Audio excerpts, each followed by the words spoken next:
Jackie Cation, Laurie Kilmartin. Jackie Cation, Laurie Kilmartin. It's the Jackie and Laurie Show. The Jackie and Laurie Show. It's the Jackie and Laurie Show. The Jackie and Laurie Show. Woo!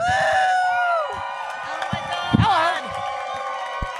We got a crowd tonight. We are in Eugene, Oregon at World Pies. World Pies, Eugene. And this venue is gorgeous, and I was shocked. I thought you hooked us up with a pizza parlor. I did. And it's an amazing, gorgeous venue. And we have a great crowd of many people. And you are apparently working on your taxes right now. You're flipping through a book. We have a show to do. I'm getting a lot of papers together. I'm getting my papers together so that we can talk about things, and then I can also know what time we sat down. That's correct. We do have to know that. I have to know that. Fun show. You had a great set. You had a great set. There you go. Did you guys enjoy the stand-up comedy portion of the live Jackie and Laurie Show? As soon as I got off stage, I was like, it did not fill the hole.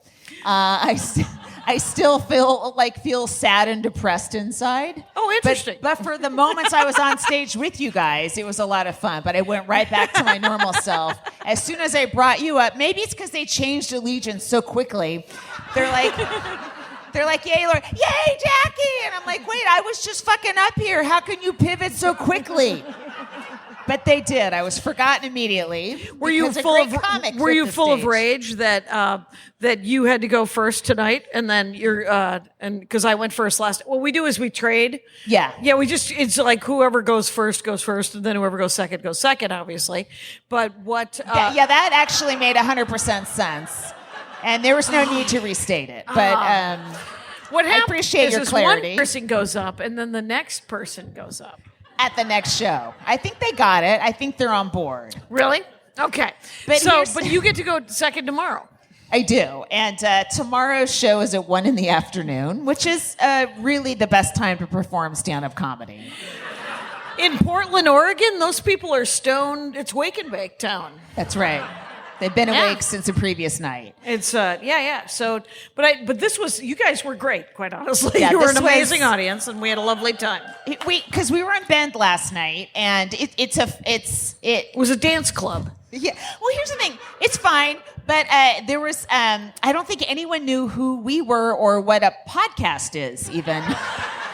Right. And it seemed they to were be super people nice that were visiting their families at Thanksgiving and wandered in and were like, why are these women talking about their weeks? Why are they, are we seeing therapy right now?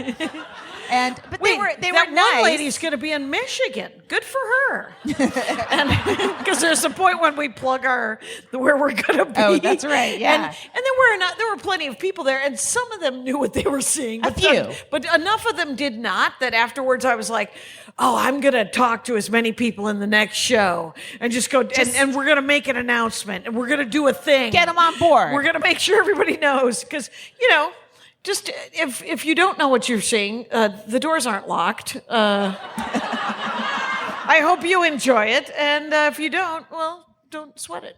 Yeah, and I guess it must have been weird for them to have the comedy go first and then a conversation. It's a little anticlimactic. Oh, does it feel anticlimactic? This is a great time for us to dissect each other's bits. Sure, go for it. Okay. Well, no, I did some stuff. Did you know that the plural of Pegasus is Pegasi? Yeah, but I think Pegasus sounds stupid funny. Okay. And did you know that I wrote that the plural of Pegasus is Pegasi in your notebook? You probably did that before I even mentioned it. You probably did that to relax your brain. 4 years ago. Yes, 4 years you ago, have that kind of OCD that likes to properly pluralize U.S. endings. Yeah. Mm-hmm. So you're aware? Yes, I am. All right. But sometimes just checking it. Sometimes the proper grammar isn't the funniest grammar. Come on. I'm writing that down. Oh, yeah. I'm dropping knowledge tonight. Yeah. So she's writing down a tag. Jackie's very diligent. She's the show librarian. You can call me the Dewey Decimal System. There you go. Yeah, so you had, like, I did some old stuff, and then I did my newer stuff in the middle, and then I closed on older stuff. Right. Because I felt guilty in case the newer stuff didn't work as well. I wanted to make sure. Weirdly enough, I felt guilty because I was just here in May opening for Bamford. So I opened with something that happened in April. So I was like, I wonder if I did it in May, and I did. But, and then I went into new stuff, and then I closed with stuff that's older but not on any of the albums, whatever. Okay. And yeah. So I think you made good choices. It sounds like they really enjoyed your performance. Yes, it sounds like everyone. I think we both made good choices. Very exciting. While you're on stage, first I was texting with another comic about a comic we can't stand. And I won't even write that name down. That's how powerful this person is. And I fear that even saying this is Bill Cosby. He's enormously powerful in jail. Where he belongs. And then I get so many emails from Julian Castro, and I was like, all right, so he needed a little bit tonight because it's right before the first. So I gave him like $18 plus, the 10% tip. Oh, do you tip? Mm-hmm. Oh, good for you. Yeah, with Act Blue, they like a 10% tip. Mm-hmm. Yeah, they do. Why wouldn't they? Yeah. Me too.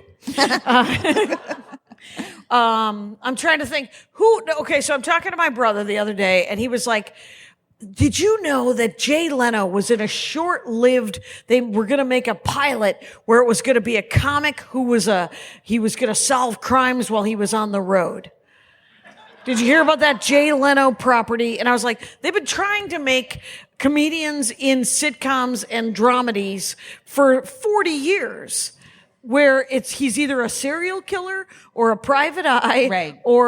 And then I could not remember the name of the serial rapist guy. Vince Champ. Vince Champ. You ever run into this fucker? Punch him in the nose. Well, they won't he's because in jail. He's in prison.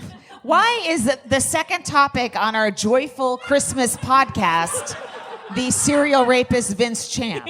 Well, I don't want people to forget triggering his for names. some people? It's triggering for me, and because that my brother wants. He was like, wouldn't that have been great if Jay Leno would have done that sitcom or that show? And I was like. He was like, it would have been like McCormick and Max or whatever it's one of those, Turner and Hooch or some sort of. Jackie, are you just saying words that are appearing in front of your head right now? And I do have astigmatism.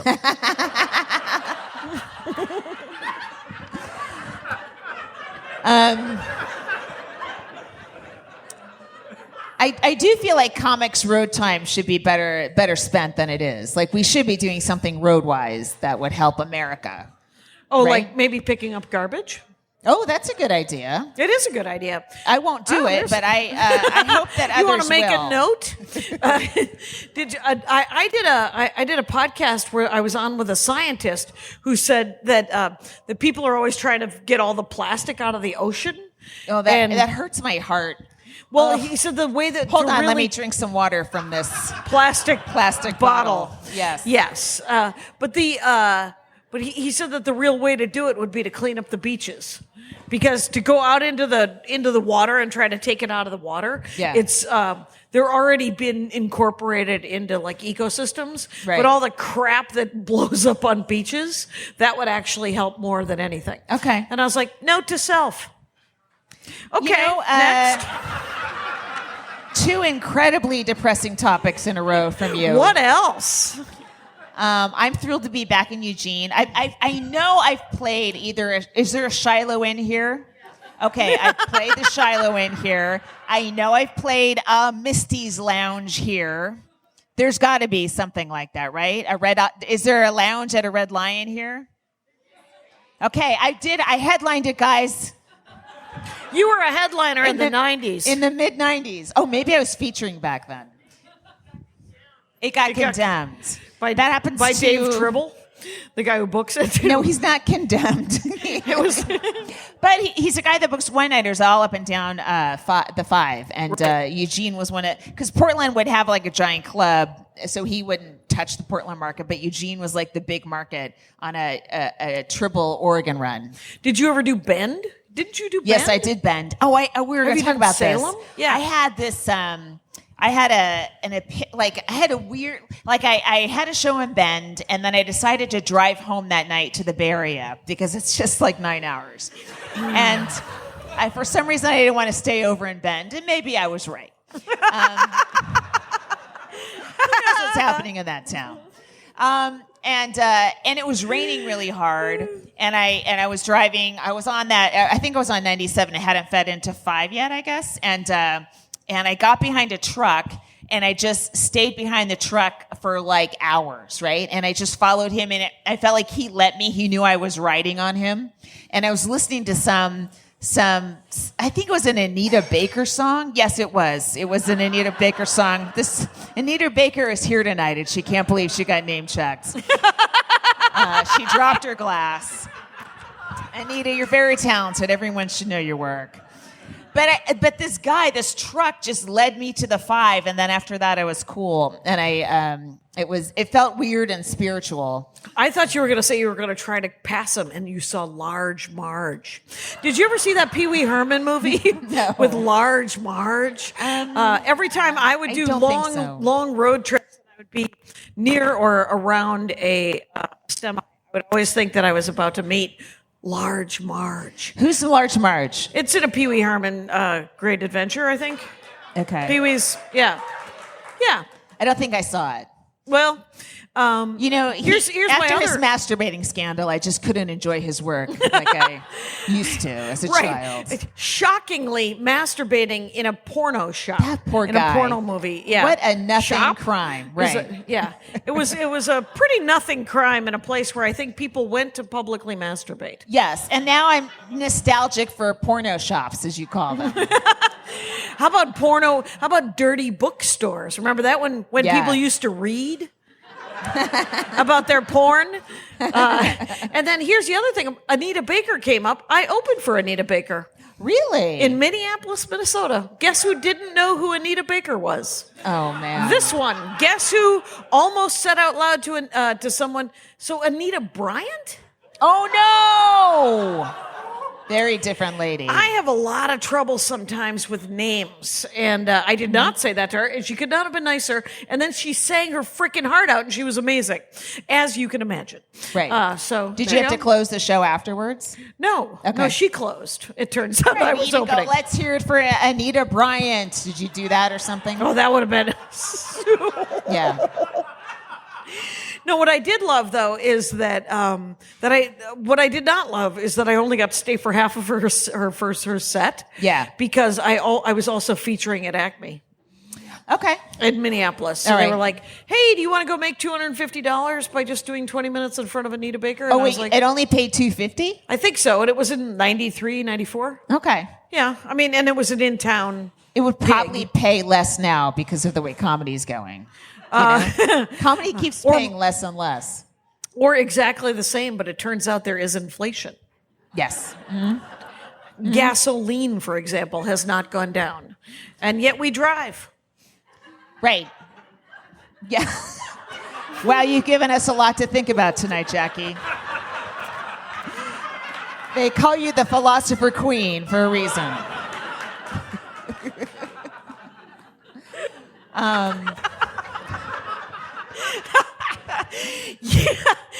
I want to be. I feel like I'm always ready for every show to be my last show.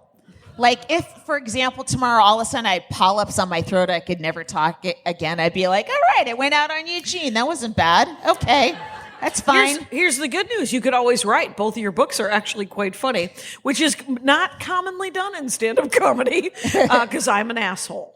Have you tried to read? I mean, a lot of comics have written a lot of books, right? Yes, a lot of stand-up. yeah. It's a very big deal right now to write a book in stand-up comedy, and many of them are sad sack, not funny. And yours are funny and poignant and interesting. Thank you. There you go. But I feel uncomfortable with this No, I know. You can't handle it. earnest praise. Yeah. And I'm waiting for the shiv in my back. Please. When will the other shoe drop? Please cut out my kidney and end this. Makes me uncomfortable. Well, and then we make it about me. I've always wanted to write a book about because I've done over the last 25 years. I've done a lot of material about my dad, and I've always wanted to write a book of sort of like my father's sayings and my father's mistakes, and because wouldn't he want to read that? And I like the title, My Father's Mistakes, because you're confessing to somebody else's problems, and there's nothing more delightful. I was thinking of calling it My Father Who Art in South Milwaukee. That's a good subtitle. Okay, too Yes. long? Yes. Is what you're saying. But here's the thing about me, and I've said it before, I want to have written a book. It seems like a lot of work. Right, So- yeah. No, it's a good thing for your obituary. Oh, it is nice. Yes, I'm pretty pleased with paragraph 3 of my obituary. It's got some good accomplishments in it, and maybe I'll just coast from here on out. Open an Airbnb in Ireland, right? That woman didn't like my material, and she wants me out of the business. But she loves the idea of an Airbnb in Ireland. I don't like the idea of an Airbnb anywhere. Yeah, Is anybody rocking an Airbnb here in Eugene? Yeah, one of your friends? Everybody's friends is doing it. Mm-hmm. One of my brothers was doing it for a while, and then he was like, nope. There's some. I fucking forgot who it was, but it's like this older road guy who bought a house in L.A. in the '90s for not much money, and Mike Veneman. Oh yeah, okay, it's No. that guy. No, Okay, I'm just guessing. Names. Okay, he's dead. Oh, all right, so it's not him. That's how older he is. Okay, so it's so hard to get through a story with this one, but okay, so I'll take notes. She's throwing in dead guys as a suggestion. So he's like, I got a house. He goes, I charge $60 a night for my rooms, and I live in the guest house. I'm fucking killing it. Like, that's his income. Wow. Yeah. All right. Yeah. I don't want any part of that either. I don't want to be a landlord. Mostly, some people don't want to be a landlord for like altruistic reasons because they don't want to be the devil. I don't want to be a landlord because it sounds like a lot of, hey, my toilet backed up. If you could come over. It is a lot of that. I don't want any part of that. I have a roommate in New York City, and she occasionally calls. Yes, and I lowered the rent a lot, and that gave me the freedom to say, call the super. There you go. I don't. It sort of freed me up. That's it. I have a. I just realized that. Well, okay. First of all, this thing that's bothering me that I kind of talked to you a little bit about, like a comedy thing. Yeah. I've noticed some male comics doing it. Is they do material about white women, mm-hmm. and they like funnel a lot of misogyny into this material about white women, but because they're isolating it to white women, it's like everyone can jump on board, right? And here's the thing, white women, we are problems. We are problematic. 53% voted, for Trump. I mean, we got problems, right? There's issues. Yes, but I don't want to hear it from a white man because they're like a little more shittier than we are, right? I would love to hear it from Janelle James or Wanda Sykes. I would listen to whatever they said about white women, but right. I don't want to hear it from a white male comic who's telling me, like, dude, you're one step above, okay, yeah. or below, depending on which way you're looking. Right. At a ladder. Well, right. I mean, the thing is. Yeah, they are literally at the top of the food chain, and the only thing that they can make fun of, because I've always said this, you have to make fun laterally, and you can only complain laterally. Like, I can complain to other white women and to white men. Right. White men can only complain to other white men. Right, and then right. they have to clean out their attics so they can hide people. Because that is what decent white men have done traditionally for 1,000 generations. But it's also it's like a little sort of it's sexism, but it's very cleverly hidden. Right, because they don't like any of us bitches, man. Right, but they can come after the white women because they know we're a worthy pieces of foil. Work, yes, as it is. Yes. Yeah. And I don't know what to do about that. I just wanted to call that out and say, I see what the fuck you're doing. I see you. I see it. Get it together, and then we name somebody. Like you can't trash think of white anybody. women, and I fucking love it. Right. Well, that's because I'm sitting in the fishbowl with other white women. Right. Going, you didn't clean the castle either. Fucking fix it. Is that a Cinderella reference? No, it's a fishbowl castle reference. Oh, I see. Sorry. I missed the fishbowl thing. I apologize. Oh, no worries. So what happened? You had a cup of waffle for breakfast. You had some waffle story. You almost told me at breakfast, and I said, save it. Save it for this situation. I don't think I have a waffle story. I have written down hotel waffle. Why am I responsible for the weird shit you jot down on your pieces of paper? Because we were in a vehicle, and you were saying something, and I was like, I have a great story about hotel waffles. No, I swear I've never said that sentence in my life. You only eat waffles on the road. Oh, I do love those little... Well, it's not a story. It's not a story.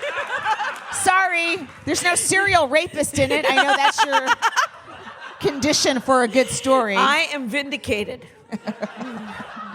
I just enjoy those little where you pour the cup of waffle. The goo that comes from probably another state. I don't think it's manufactured locally on the plant. Yeah. One of our listeners sent me Hampton Inn a 5-pound bag of cup of waffle. Didn't I give it to you? No.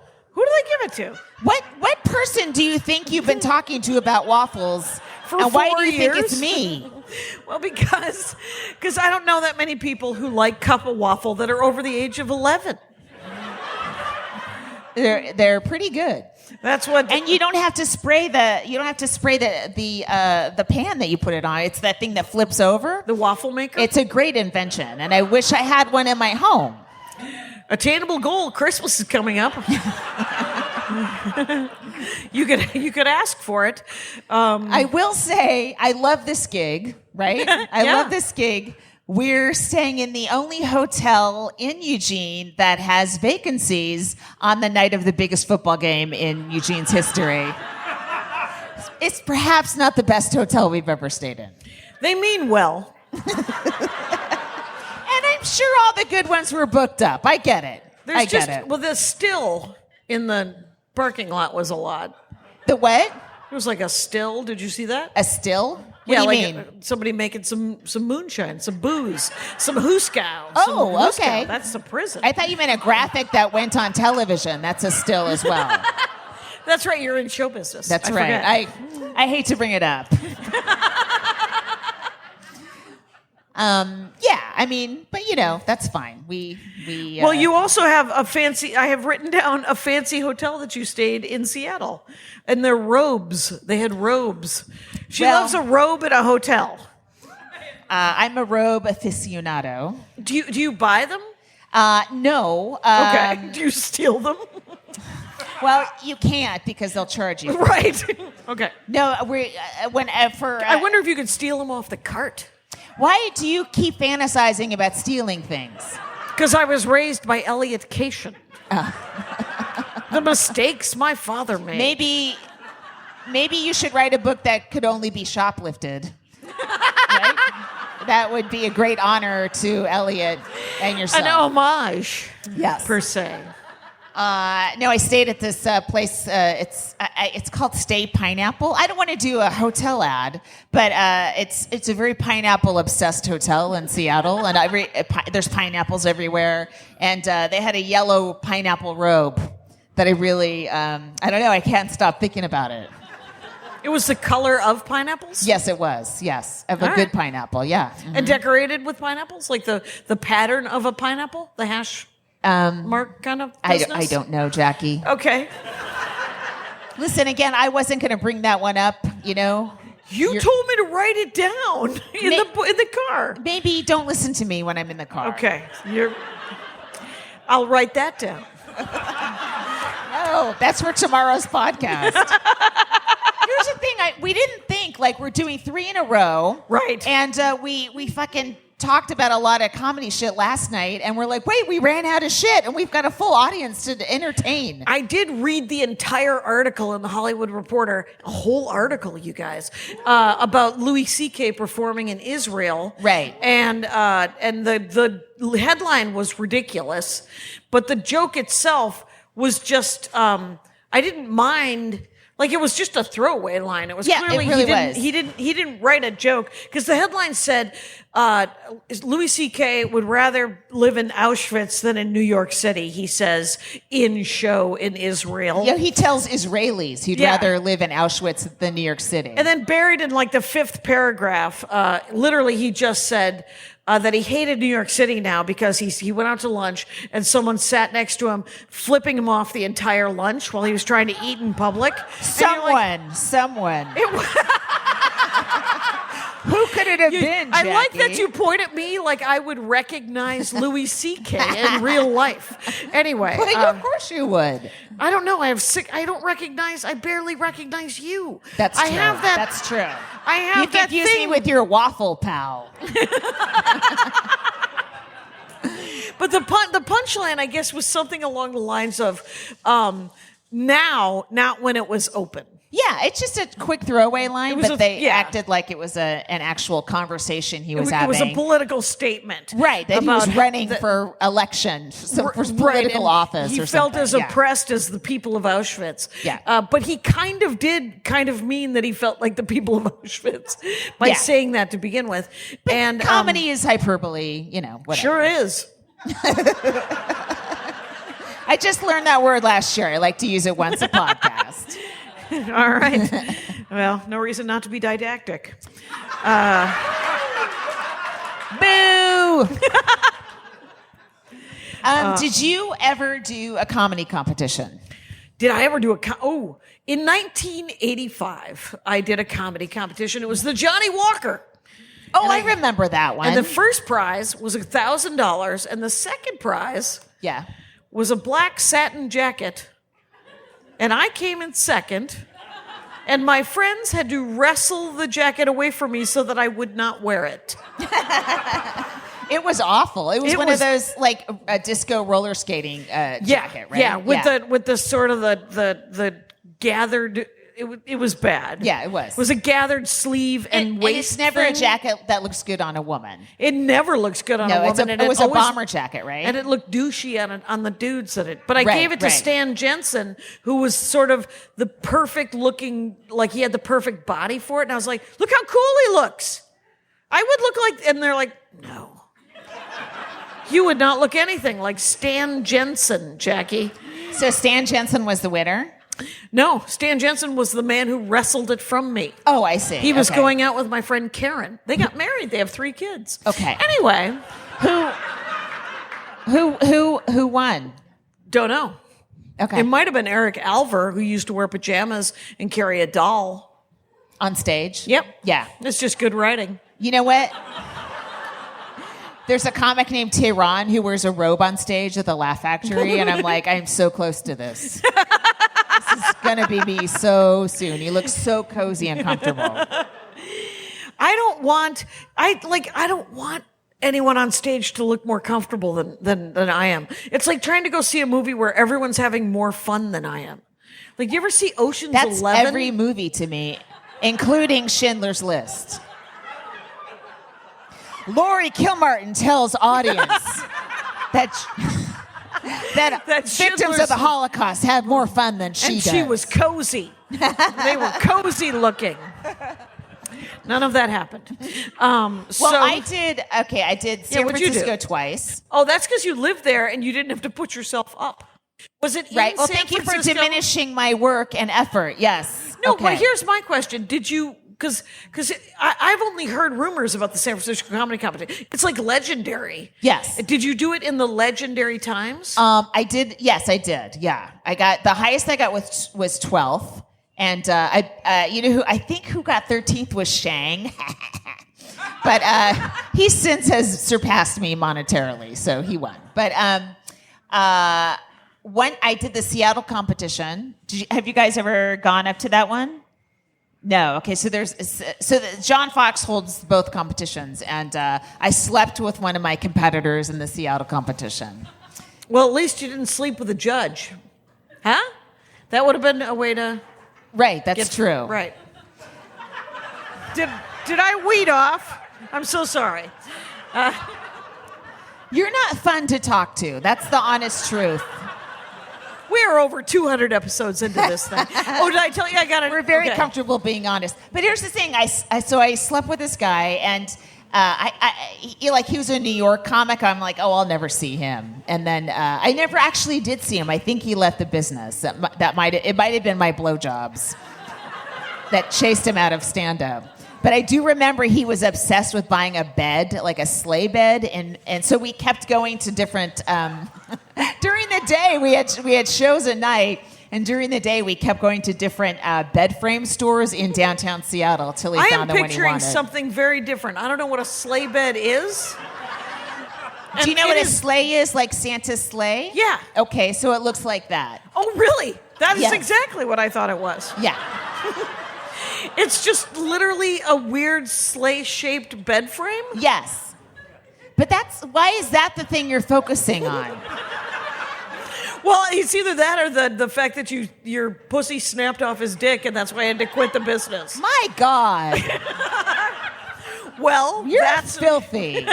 Yes, I'm glad a monster. The Christian preacher Lyft driver who took me to the show tonight isn't here for our podcast. There he is, storming out.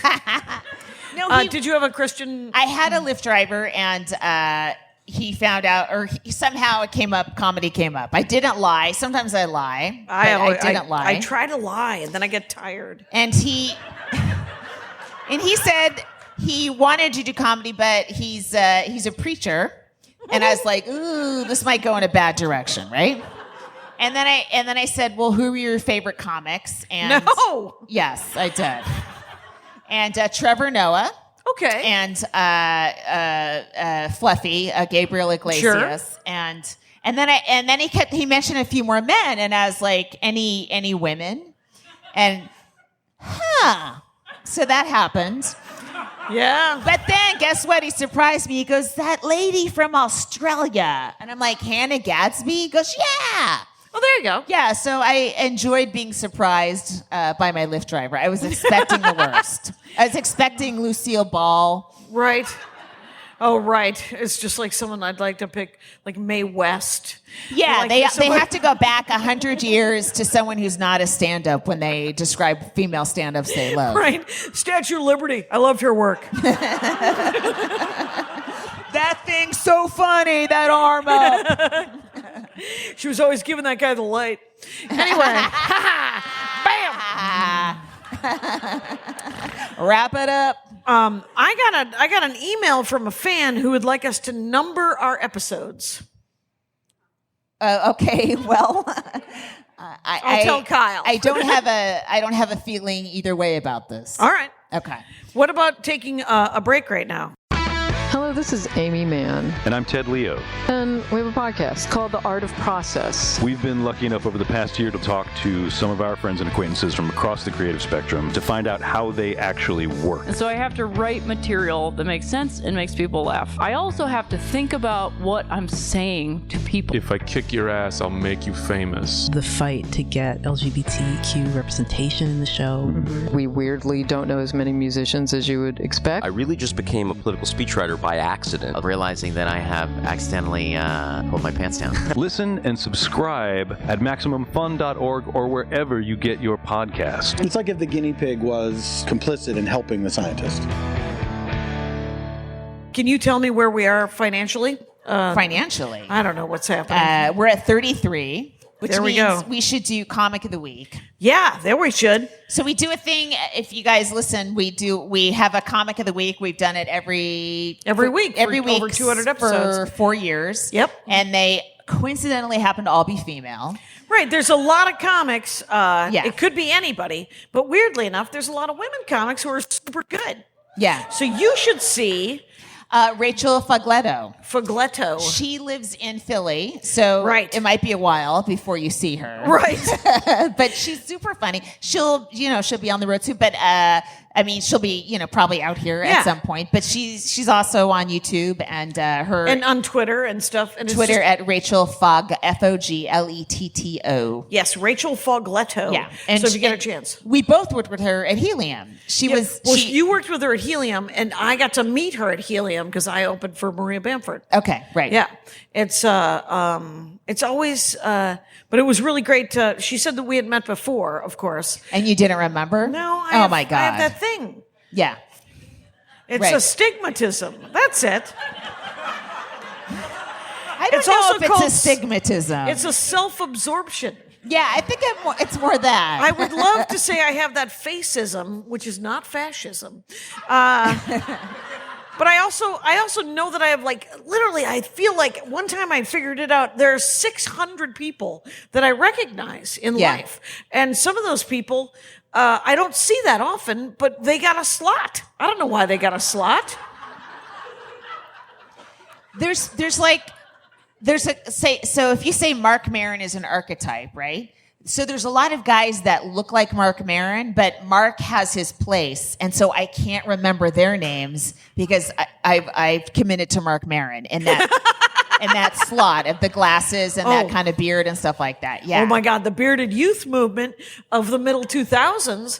It was just a blur of very funny to not very funny bearded white dudes. Yes.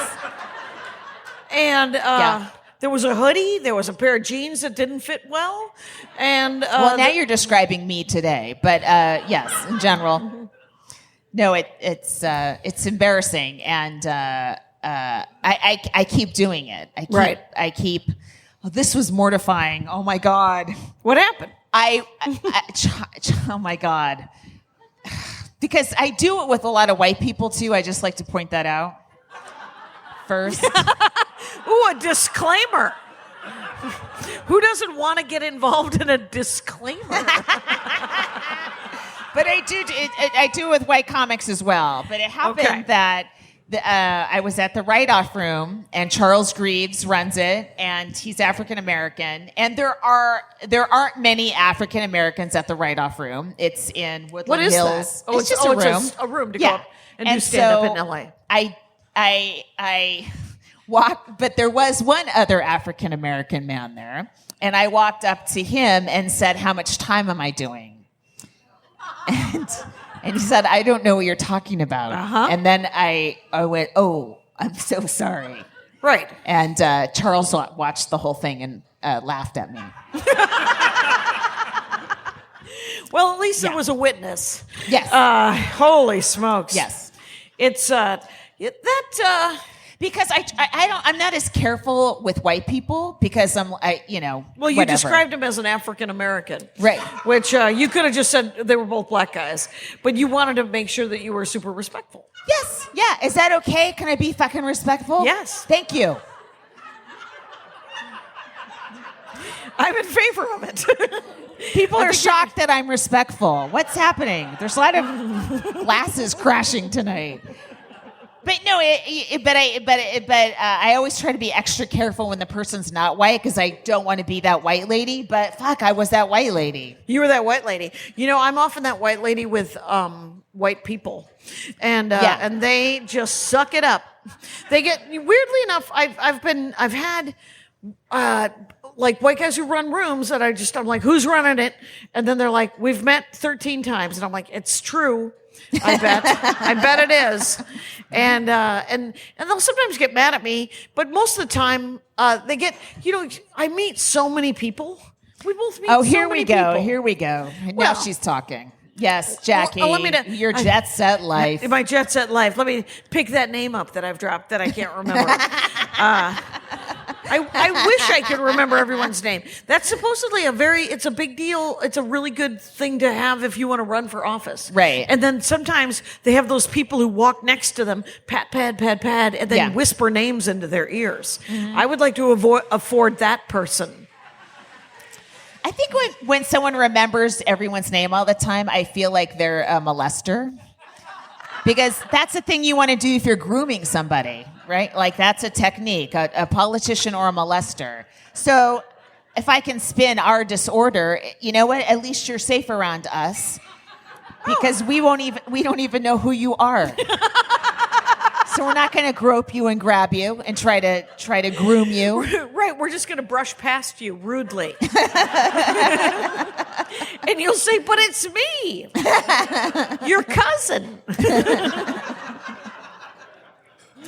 And we both done Last Comic Standing. Right. And I didn't know you, how many times have you done it? I did it 3 times and never made the top 10. Thanks for reminding me. You did it once and made the top 10. I did make the top 10, the first time I did it. Did you see the hair flip? It was quite nice. It was quite nice. I did. Hair flip. I hate to bring it up. It's so embarrassing, but no, I was part of. What year? It was 2009. Oh, right. Who was on it? The host was the judges were the host was Craig Robinson. Judges were Greg Giraldo, may he rest in peace, Andy Kindler, and Natasha Leggero. Okay, I think that was the year I did not do it. Yeah, you weren't there. Right, because if I would have done it, bam! No, I have no idea. No, I was lied to every year. Every year I did it, they lied to me, and every year. What do you mean they lied to you? They told you you'll do really well? Yeah, they were like, all you have to do is do stand-up really well. It turns out that's what I do. It's all I fucking do. And and then they said, you'll definitely make the top 10 the second year. And then the second year, they were like, you'll definitely make the top 10 the third year. Oh, my God. And so I went to the semifinals the first year. And then the second year, I went to the semifinals. And then the third year, I just went through the basics. And I think I did not make the semifinals, but they asked me to go to another city and perform again because it was a weird night or something. Yeah. And, or I had a bad set, which does occur as well, but it wasn't that bad. But they were like, no, come and do Texas as well. And we want you to be in the semifinals. And then they had told me, they had scheduled when the semifinals were going to be, which was essentially 30 comics get whittled down to 10, right? Yeah. And the semifinals were, and so they told me the dates.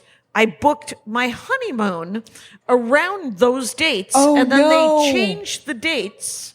Oh, man. And in the middle of us, we had saved 2 years to go to Italy. And I was like, oh, fuck this show. I'm going to Italy. And so we went to Italy. Yeah. Yeah. And you've regretted it ever since. That's what you're telling me. Ever since I've regretted it.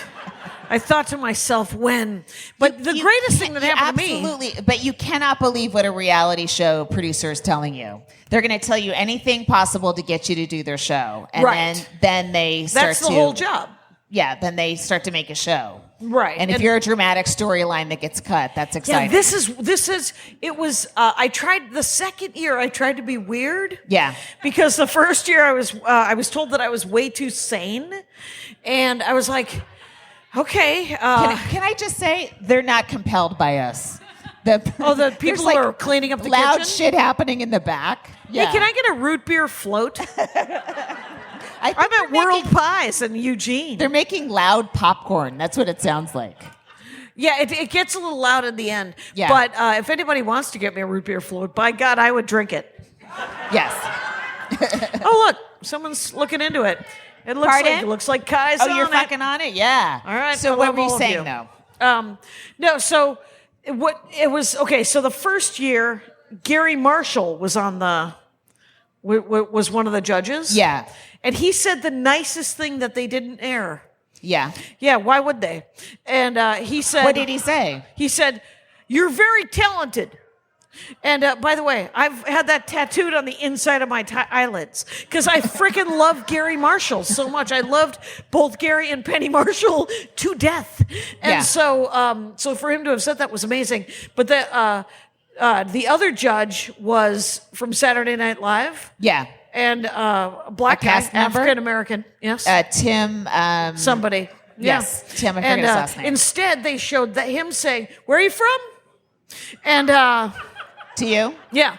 Turns out I'm from Wisconsin. And just wanted to tell you that for closure. And then I wasn't picked. And then they picked a lot. I mean, they always picked like 2 women, right? Yeah. Of the 10, they picked 2 women. They tried to, they wanted to mix it up, turn it into a crazy ass Benetton ad. And so when they picked the second woman, I was like, oh, all right, I guess I'm not making it. And then my favorite thing was I walked off stage with Eddie Pepitone, Yeah. who also destroyed. And so we're walking off together, and he said, I weirdly feel like I've dodged a bullet. And I was like, I think you're right. I think we both dodged a bullet. And then they asked me to do it again. And then I was asked to do America's Got Talent this year. Oh. And then I was asked to do some other, hey, will you come on and do stand-up for $400? And I don't want to. Why didn't you do America's Got Talent? That really helps if it goes well. Yeah, I don't care. I don't want to go up against someone who peels an orange dramatically. I stopped closing on that last year. Everyone's got a different talent, but it's like you can't measure. You also have to have like a good story, a compelling story. And again, right? This is just, hey, I got my shit together about 20 years ago. No, who wants that? Nobody wants that. Why don't you fall off the wagon tonight, get back on it tomorrow, and you have a whole backstory? My wagon has a root beer float attached to it, and I'm going to drink it. All right. And, yay. I know. Oh, my God. And there it is. Nice timing. Yes. Thank you very much. That is a root beer float. Will you take a picture? Yes, I will. Maybe that could be the picture for the show. Sure.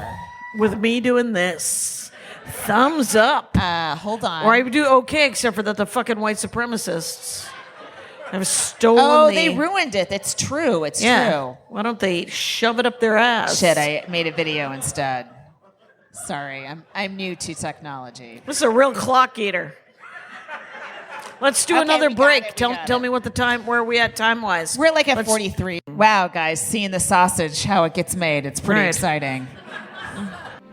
Hello, I'm Mujan Safagari, and I play a bunch of characters on Mission to Zix, an improvised science fiction podcast on Maximum Fun, and this is our incredible sound designer, Shane. Hello. Now, Shane makes it possible for me to play 1,000 billion characters in our galaxy. Such as the Bajarian Jade, Ship of the Stars. In the Air Force Enjoy, prepare to eat pancakes. And wait, let's get dusted up, baby. An emissary Turkmenican.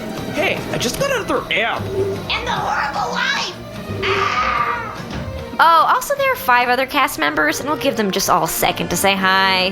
Hello. Yeah, that's enough. Okay, so the season finale of Mission to Zix is coming out next week, so it's the perfect time to dive in and catch up with our intrepid crew as they explore the Zix Quadrant. So give us a listen to Mission to Zix on Maximum Fun. Yeah, all right. 45 change. Okay, all right. Yeah, yes. got it. Are So you guys quickly- okay? You guys were leaning forward, I noticed during her story. Are you all right? Do you have to Doing good? go? Oh, look, paper straw. Oh my gosh, thank you. CJ got me one too. Thank you. Oh, I'll just sip this without a straw. Thanks, CJ. Feel free. There's a paper straw that will be okay. allowed to disintegrate. No, it's fine. I'm fine. Thank you. I won't eat during our podcast, but you go ahead. I'll keep looking for things to talk about. Nom. I realize that I have, I've been doing, I started comedy in 1987, and I moved to New York in 98, and then I got a day job, and I've had a day job almost ever since, including up until right now. Right. And you include the day job as TV writing. Yes, which it TV is. writing. I have a great day job. I write for Conan. It's great. And we're on hiatus, so I haven't paid attention to the news this whole week, and I don't know what Biden did today, and it's fucking awesome. I guess he did something stupid, because the turns people out I follow on Twitter he was are an tweeting. old guy, and he said, "Get off my lawn." Yeah. I believe Something he like used that. the word malarkey. And I see a lot of ironic malarkeys on my timeline, and I'm like, I don't want to investigate ironic this. malarkey. Yes. I'm going to name my first child Ironic Malarkey. But yeah, I am exhausted. You are exhausted. And the thing is a lot of people don't realize because, I mean, and I will say this, and I say this very sincerely, is that your first love is stand-up comedy. And yes. all you want to do is stand-up comedy. And my second love is my son. I would say, how I would put that, where you sound less like a monster, is your son is the only person that you love. Yes, that's true. And then less like a monster. And then... How do people love more than one person? I don't get it. Like because love isn't finite? Well, that's not how I was raised.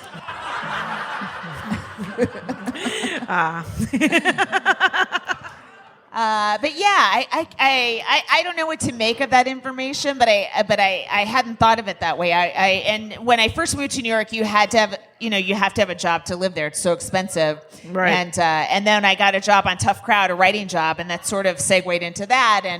And I don't know, I just kept doing comedy like that. But there's part of me that longs for the days of when I was featuring for like shitty money, but I had nothing to do all day. Like I come to Eugene and I fucking work out at the Y for 2 hours and then do a half-hour set at the Shiloh Inn. Oh, but what a dream life.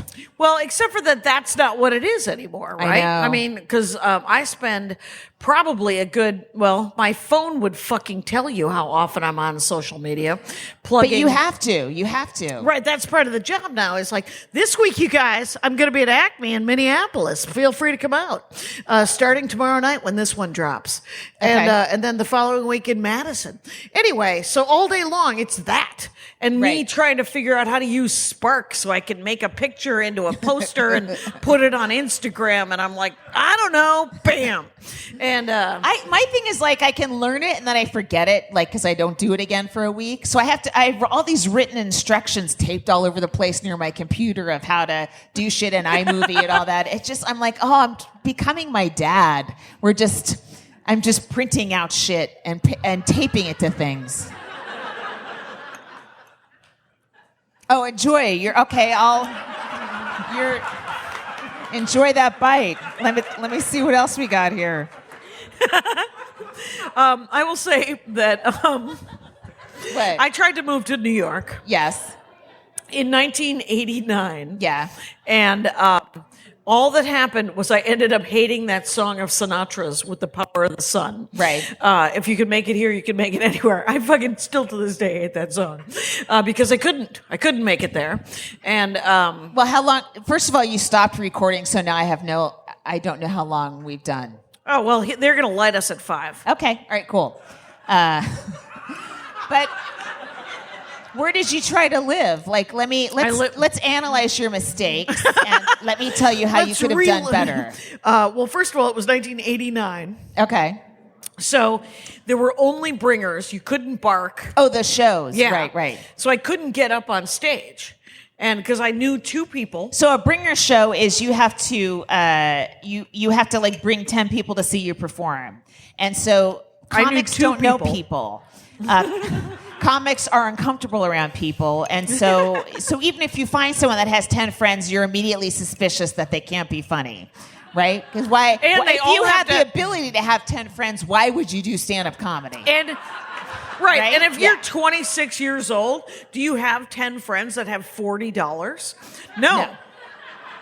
You don't. Yeah, because the club wants those $40 friends to buy drinks. Right, yeah. Right, yeah. It's brutal. Yeah. So I got up, I think, once at Dangerfields and once...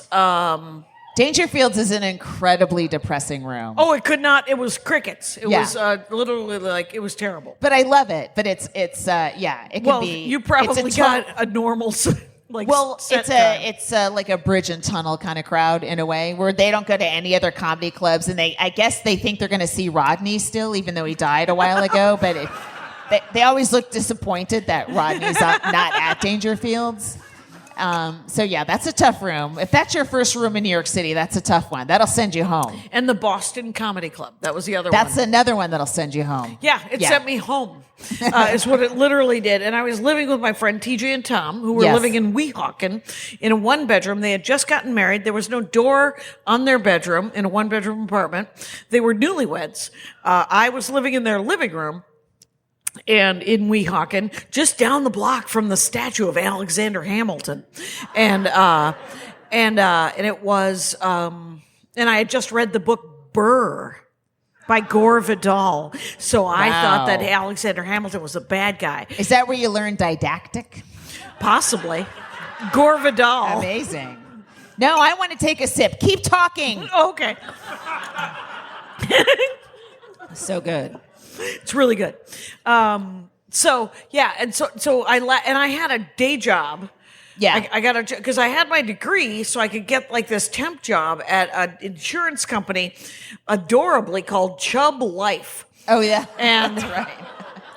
Double B, exists. Two Right? B's, Yeah, 2 B's. CHUBB, and it was in. I took the path to the World Trade Center, and then walked a couple of blocks, and then went in to the saddest office in the world. Well, it would get sadder.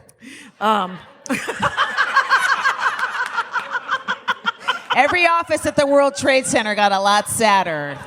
Oh, just 20 years later. Yes. Holy shit. See, why couldn't I end my comedy career on that one, right? Why do I have to keep performing? I think we have another 10 minutes, by the way, because that would have been a great way to end. We're famous for terrible closers. Right, for just, but so I had this weird job in an office where my boss was drunk all the time and hung over the rest of the time, and had no tasks for me. And I was like in the pool, right, of admin people. Okay. And trying to help her, I guess they were like, well, one day you'll get to sell Chubb Life or whatever. And the woman had she reeked of alcohol. And the one meeting I went to, I lasted a week and a half, 2 weeks. The second week on the Friday, there was a meeting. We were all in this conference room. She stumbles in. She's wearing, it was back when people wore pantyhose, and there was a giant hole on the back of her thigh. Oh, so she wasn't hiding her alcoholism at all. She was falling apart. No. So after the meeting, I walked into her boss's office, which was right next door. She was passed out in her office. And I go into his office and I was like, hey, my mom has cancer. I have to go back to Wisconsin. And he said... And your mom was at this point... dead. Right. You got to kill somebody who's already dead when you're lying. Yeah. And so, because otherwise you'll jinx the live person. Right. And some sort of weird rationalization of a liar. That's what you call that. And so he did not believe me, knew that I was horrified, and said, here's an idea. Why don't you go home to Wisconsin for a couple of weeks, see your mom, hang out, and then I'll give you 2 weeks paid vacation to do it. Wow, that's nice. And then just come back and we'll keep you going. And oh my God. Yeah. And I was like, oh no, she's going to need me. And he's like, all right, well, we tried. And then so I went. Were you doing stand up at night? Yeah. Oh, yeah. I was trying to get open mics, and I was trying to do stand up at night. But I was also wearing like my one plastic skirt. Like I had like some polyester skirt, and I had like working girl sneakers that I would trade into a flat. And I mean, the whole thing was just a terrible movie. You didn't love New York City. Oh, you would have thought. But I couldn't have been poorer, and I couldn't have been less. I didn't get to do stand up, right? I mean, even the 3 summers I spent on Cape Cod, I did stand up a couple of times. And it was, and the rest of the time I was just working. There was at least work, you know? Yeah. If there was nothing to do. So if I was just I literally filled my Rolodex that I stole from Chubb Life.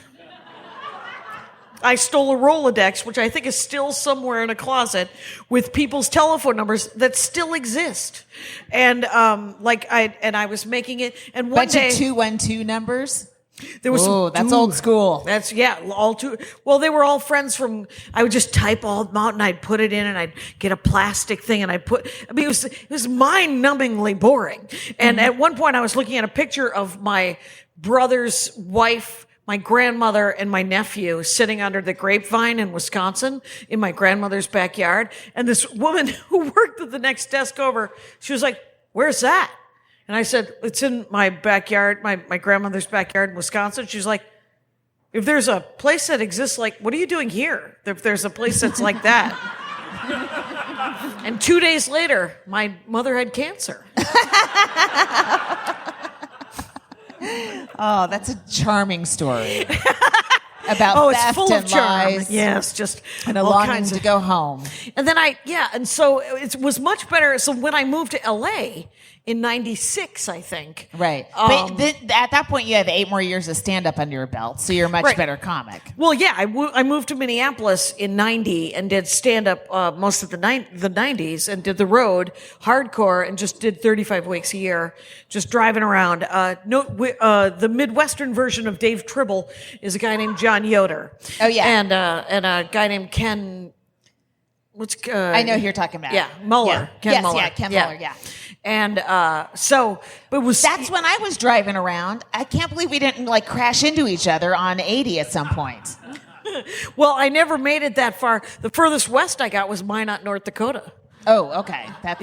It was why not Minot? The furthest east I got was Miles City, Montana. Oh, God. They were so close to each other, and yet different states. Right. I knew guys who got to Montana and then couldn't eat on the way home because it was a gig that paid 2 weeks later. So they would get those Starbucks the Subway cards that were clipped. Yeah. And they were like, "I got a sandwich and I got $40 in gas, so I can get a 6-inch."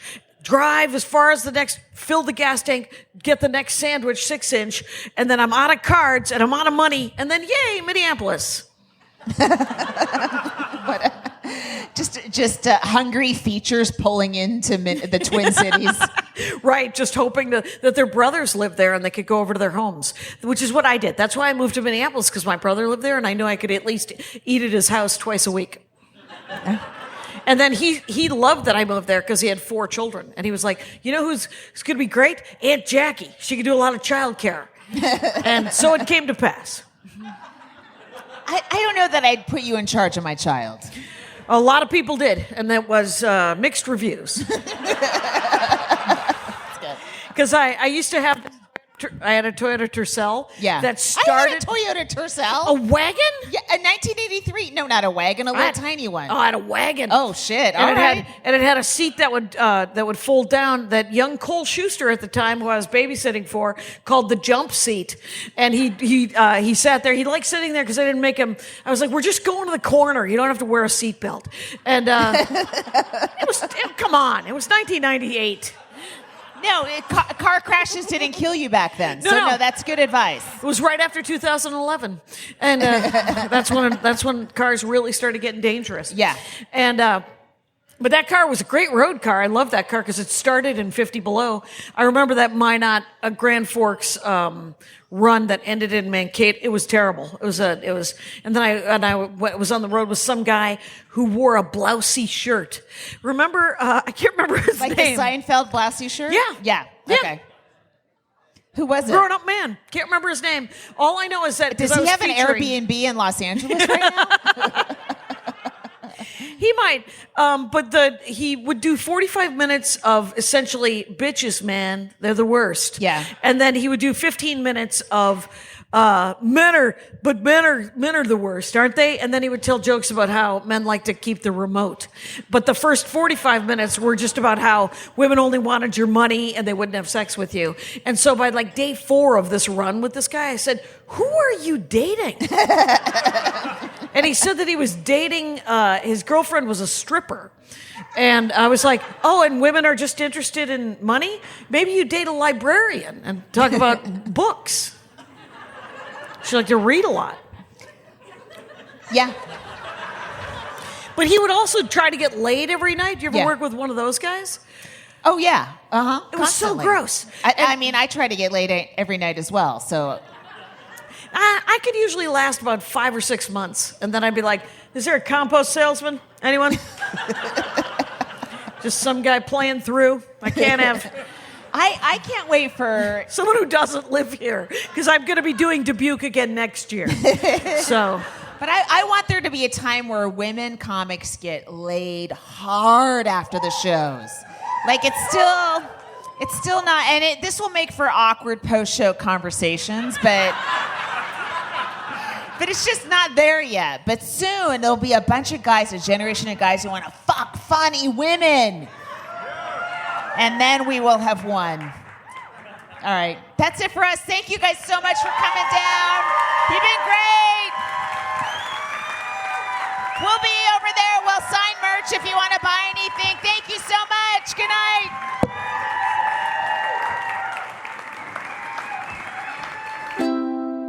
MaximumFun.org. Comedy and culture. Artist owned. Audience supported.